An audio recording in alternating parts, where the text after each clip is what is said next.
Vous êtes intéressé par travailler dans la cybersécurité, mais vous ne savez pas où aller. Vous ne savez pas les métiers de ce domaine, vous ne connaissez pas les chemins d'études, etc. Toutes ces informations, les salaires, c'est ce qu'on va voir dans cette vidéo.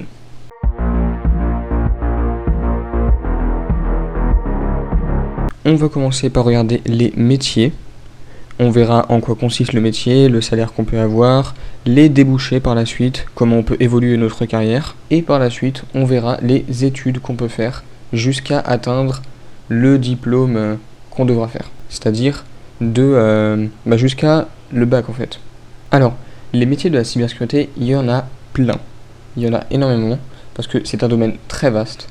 Et on va pouvoir séparer ce domaine en plusieurs sous-domaines. Ça sera des domaines d'intérêt et non techniques.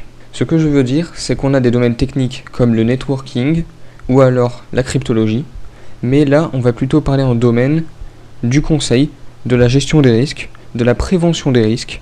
Voilà. C'est d'ailleurs sur ce graphique que l'on va baser la vidéo. On voit du coup les divers domaines. On a la gestion des incidences, le management de projet, le pilotage et organisation et gestion des risques, le conseil, l'audit, l'expertise et le maintien en conditions opérationnelles. Il y a certains domaines que je ne vais pas aborder parce que c'est des domaines pas très passionnants en fait. Nous allons avoir le domaine Homeco où on va juste avoir un technicien SSI qui va être la personne qu'on appelle pour dire comme quoi on n'a plus notre mot de passe pour se connecter à notre boîte mail ou alors on n'arrive pas à imprimer. Moi je suis là pour vous vendre du rêve quoi, les métiers sans sas, on va pas trop parler de ça vous voyez. Et donc on commence par un métier dans la gestion du risque qui va être le métier de RSSI. Dans une entreprise, on va avoir des données confidentielles, des données importantes qu'on ne veut pas qu'elles puissent sortir de ces serveurs. Ça va être le rôle du RSSI de protéger ces données confidentielles et de protéger l'entreprise. Le RSSI consiste à prévoir les attaques informatiques et faire en sorte de les empêcher, d'établir des procédures spécifiques au sein de l'entreprise, comme par exemple obliger de passer par une clé USB spécifique qui réalise un tunnel vers un serveur, ou comme par exemple mettre une charte qui interdit de quitter son ordinateur sans l'avoir verrouillé. Il limite l'accès au réseau en cas d'informations confidentielles que certains utilisateurs ne doivent pas voir. En bref, il s'occupe du stockage des données et fait en sorte qu'il n'y ait aucune faille sur le réseau, que quelqu'un de malveillant pourrait y accéder. Donc vu qu'il fait de la prévention au sein des employés dans l'entreprise et qu'il s'occupe de la sécurité du système, en fait on va avoir un certain côté pédagogue.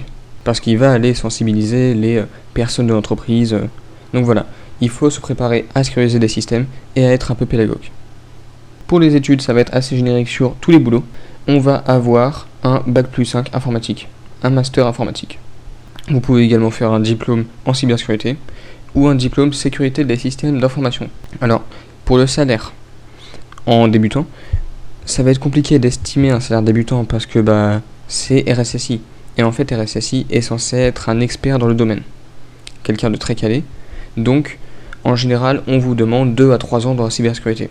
Si vous évoluez de carrière et que vous devenez RSSI, en débutant avec 2 à 3 ans en cybersécurité, j'ai pu trouver des offres d'emploi qui proposent entre 45 000, 50 000 euros. Et du coup, ça se rapporte vers 3 800 euros par mois si on considère 45 000 euros par an, ce qui est plutôt pas mal. Mais en confirmé RSSI, selon Glassdoor pour 40 de salaire rentré, on a une moyenne de 70 000 euros par an. Ça comptabilise débutants et confirmés, mais c'est presque que des confirmés qui ont mis leur salaire. Après, les sources sur internet ne vont pas être très fiables. Glassdoor va accueillir des salaires des gens qui vont eux-mêmes mettre leur salaire sur ce site. Parce qu'en fait, les autres sources sur internet, y compris certains youtubeurs, vont vous dire vers 100 000 euros par an, mais c'est assez ridicule. Je n'ai trouvé aucun salaire, aucune offre vers 100 000 euros par an. Et parmi les 45 salaires rentrés sur Glassdoor, le plus élevé est de 96 000. Maintenant, on va voir le domaine du conseil, de l'audit de cybersécurité. Et c'est là où c'est un domaine très très varié, très sympa. Ça va du simple conseil dans un cabinet à se déplacer sur un site, sur place, pour effectuer un test d'intrusion, ou juste effectuer un test d'intrusion dans un système tel qu'une application web ou quelque chose du genre, les systèmes de l'entreprise. D'ailleurs, ce métier où on va tester de pénétrer dans le système, ça va être le métier qu'on va présenter et ça va être le pentester. Alors, je vais laisser la parole à un pentester professionnel pour vous expliquer en fait le métier brièvement. Alors un pentester ou un testeur d'intrusion ou un auditeur de sécurité, un ethical hacker, ça peut porter plusieurs noms. C'est le fait de trouver des vulnérabilités sur les produits pour éviter que des vrais hackers les trouvent dans la vraie vie, quoi. Une excellente interview, je vous conseille de la regarder, elle est dans la description, mais je vais la réutiliser au cours de cette vidéo. Un pentester va donc essayer de rentrer dans un réseau. Il va le scanner, trouver des potentielles vulnérabilités et essayer de les exploiter. Bon, en général, il va beaucoup se faire refuser, mais il se peut que le pentester trouve une faille dans le réseau, et là, ça va payer assez cher. En fait, c'est comme si vous amenez le concept d'un CTF, comme sur Hack the Box, mais dans la vie réelle. Et c'est ça qui est très cool. Et il y a beaucoup de métiers qui peuvent être remplacés, y compris dans la cybersécurité, il y a des métiers qui peuvent être remplacés, mais celui-ci est vraiment un métier d'avenir. C'est vraiment le métier vraiment nerd où le matin on va se lever, on va prendre notre bol de céréales et... Je commence par ma veille. Je me regarde quelles sont les vulnérabilités qui sont sorties, quelles sont les nouvelles techniques et nouveaux outils d'attaque. Ça, c'est mon petit déj. Donc c'est pas le métier chill que vous voulez pour juste vous poser, faire pas grand chose, tranquille, voilà. Non, là c'est un métier où vous êtes tout le temps en train d'apprendre, tout le temps de découvrir les nouvelles vulnérabilités, comment défendre les systèmes, etc. Et comment rentrer dans les systèmes. C'est un métier très cool, c'est un métier de passionné. Vous pourrez donc travailler dans une entreprise qui fournit des audits de cybersécurité, ou alors juste dans une boîte de conseil. Vous pourrez être dans un bureau fixe, vous ferez vos attaques depuis ce bureau, ou alors vous serez dans une entreprise qui vous amènera à voyager, vous déplacer sur le terrain, des fois dans d'autres pays, pour tester la sécurité d'un système physique. Il va y avoir ce côté pentester où on attaque uniquement le système, et le côté ethical hacker où on va également utiliser l'humain. Donc par exemple pour un pentester, il va plutôt être dans des bureaux à faire des attaques à distance, et l'ethical hacker peut par exemple appeler quelqu'un d'entreprise pour essayer de le piéger et de lui fournir des informations qu'il pourra exploiter par la suite.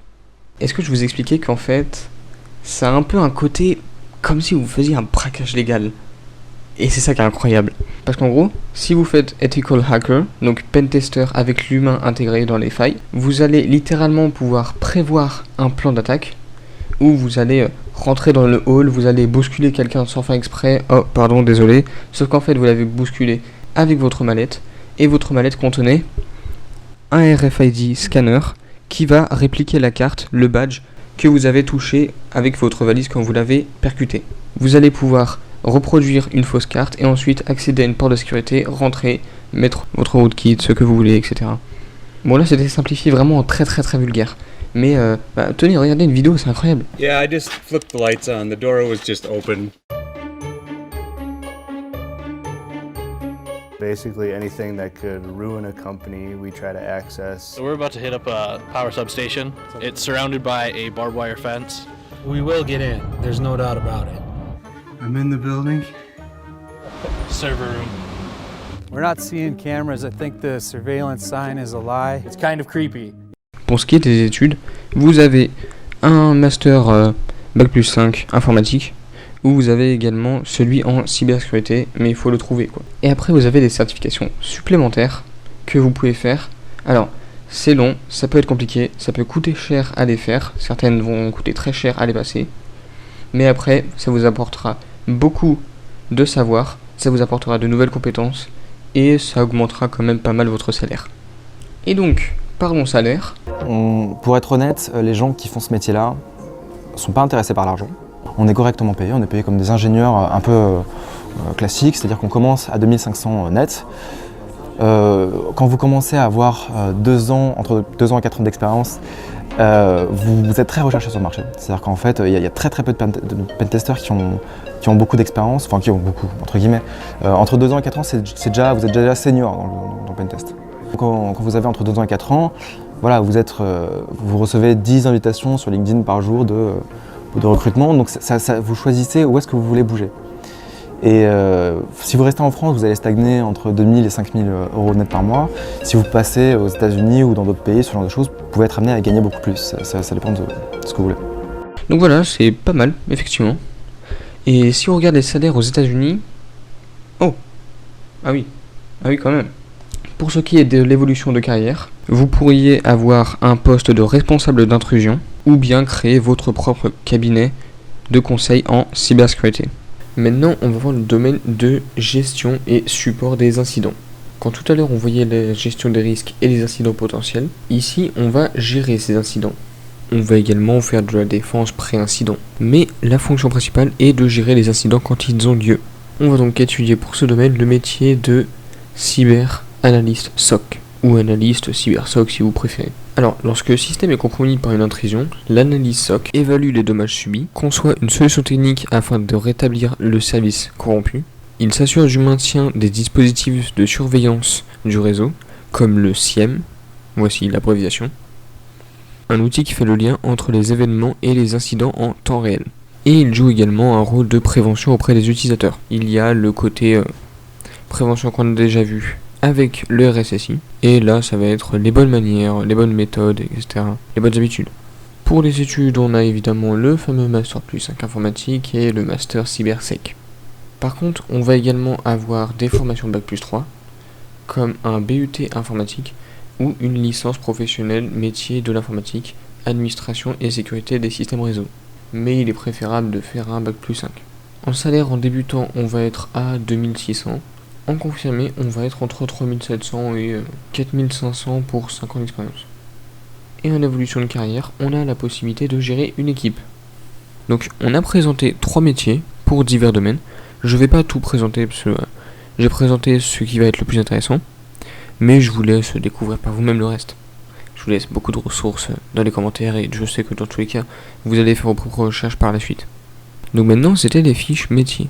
Mais, qu'est-ce qu'on fait en fait techniquement pour arriver jusqu'à ces diplômes? Qu'est-ce qu'on va faire en classe de seconde, en classe de première? C'est quoi avant le bac en fait?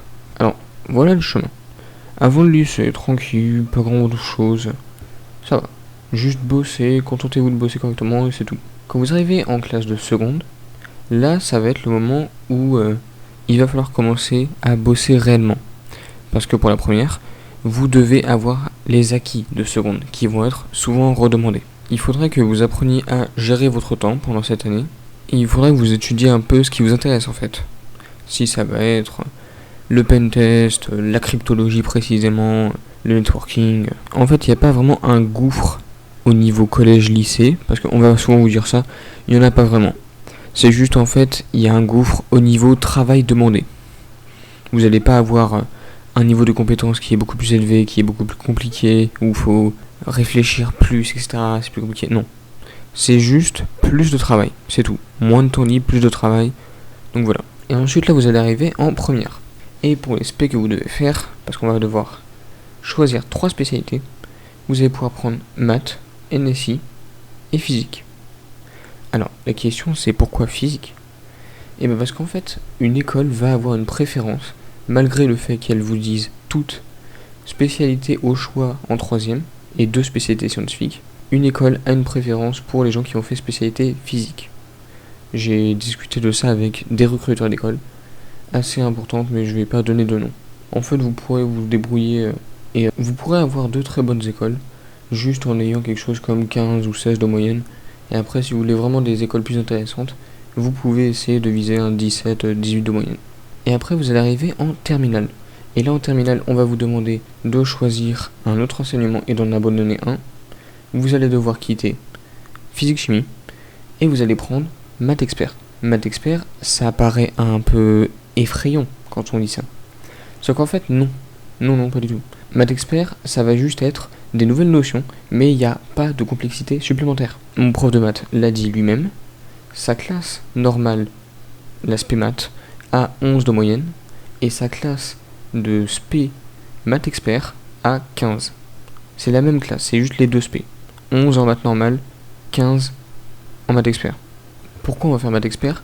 Parce que c'est obligatoire si on va aller dans une école d'ingénieur. Tout simplement, dans les mathématiques, il y a un chapitre qu'on ne voit pas et qui est extrêmement important si on veut faire des mathématiques ingénieurs, qui va être les nombres complexes. Et c'est quelque chose qui est vraiment impératif à faire pour entrer dans une école d'ingénieur. J'ai d'ailleurs ici des documents de EPITA. Vous aurez une photo directement sur l'écran parce que je suis allé à EPITA justement pour vérifier mes informations. Et effectivement, oui, l'aspect maths expert est demandé. Vous pouvez voir d'ailleurs sur la feuille que c'est souvent dit on a une préférence pour ça, ceci est au choix, etc. Mais en fait c'est très spécifique en réalité. Ils veulent que vous ayez fait maths NSI et si possible physique en supplémentaire. Et par la suite en terminale maths expert. Alors juste, c'est très important, avant qu'on se quitte, c'est pour vous préciser quelque chose. Polytech n'est pas égal à Polytechnique et un master n'est pas égal à un master. En fait, il y a des écoles Polytech et il ne faut pas vous dire directement oh c'est Polytechnique, je ne peux pas y arriver, c'est impossible, etc. Polytech ne veut pas dire Polytechnique parce qu'il y a le groupe Polytech où il y a des écoles avec quelque chose comme 15 de moyenne et vous pouvez rentrer. Et après il y a la Polytechnique où là c'est une autre histoire. Et pour le coup du master et du master, et ben c'est très simple. Le master est desservi par la conférence des grandes écoles et le master par contre lui va être desservi par l'État. Il ne faut surtout pas se tromper entre ces deux éléments à moins de faire des années pour avoir un diplôme qui n'a en fait aucune reconnaissance de l'État. C'est à peu près tout.